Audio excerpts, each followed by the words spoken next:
Bismillah. Assalomu alaykum. Assalomu alaykum. Aka, yaxshimisiz? Rahmat, xormay. Sog' bo'ling aka. Chilonzor 21-kvartira ekan aka. Shunaqa aka. Aka, sizni tanigandek bo'ldim. Internetda Bog'i Eram she'r bilan tanigan bo'lasizmi siz? Bog'i eram. O'sha aka. Hop, aka, yurishdan oldin malol kelmasa sizdan bitta she'r eshitsak bo'ladimi? Bo'ladi aka, nima haqida bo'lsa?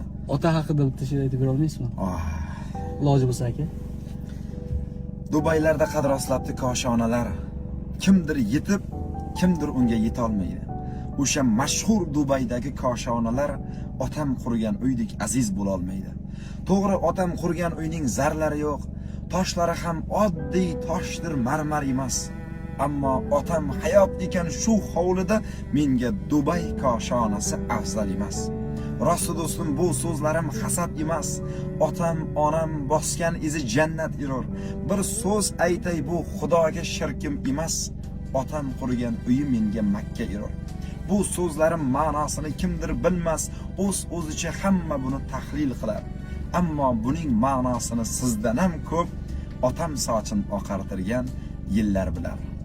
Tog'dan tushmas qor bo'ling dada, baxtim uchun bor bo'ling dada.